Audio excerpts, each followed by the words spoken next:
Hello there, Acura of Concord. This is Coach Stephanie with part two of your mystery shop.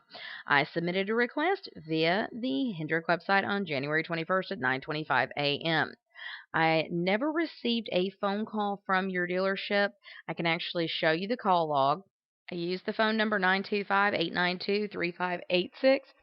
And I did, in fact, test the line, and I left it on until well into the day today, and I never received a phone call. Now, you do say in your email that you tried to call, so I gave you credit for the time of the email that I received, which was today, actually this morning at 8:23 a.m. So I gave you credit for the email that I received this morning as the timing of the phone call because I never received a phone call. So I did call the dealership back, and they said that you were not in today, Brian. They said that you were actually off today. So I spoke to your supervisor, I believe, Mike.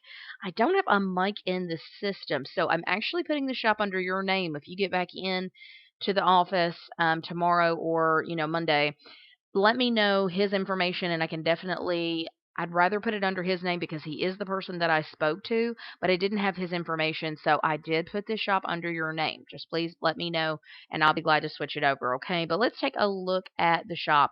The email that I received did go into my inbox, and it does have an attention-grabbing subject line. Just be very careful because it just says ILX Concord.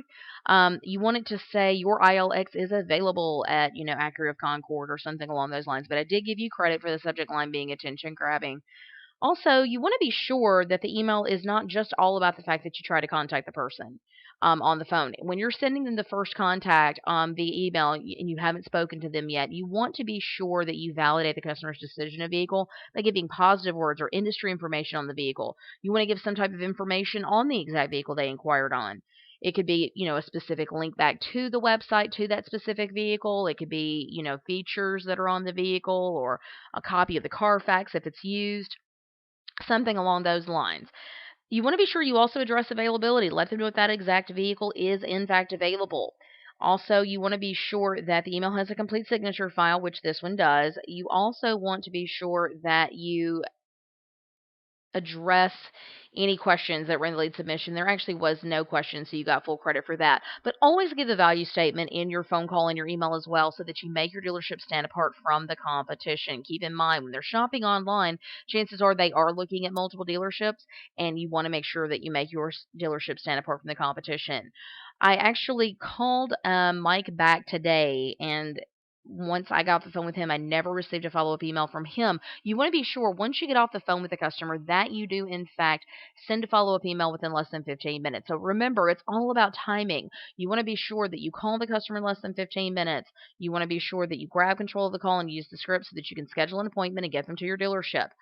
If you can't get an appointment, go for a tentative time and at the very least schedule a phone follow-up. Then once you hang up, get a follow-up email out within less than 15 minutes so that you can continue building rapport and get them information that they may not have written down during your phone conversation. The email should have an attention-grabbing subject line. You want to thank them for their time on the phone. Be sure that you confirm next steps and remind them of whatever you agree to during the phone conversation, which should be a phone follow-up at the very least. And then you also want to be sure that you give them a value statement in about your dealership, like I said, so that you stand apart from the competition. The email should have a complete signature file and be free of spelling and grammatical errors.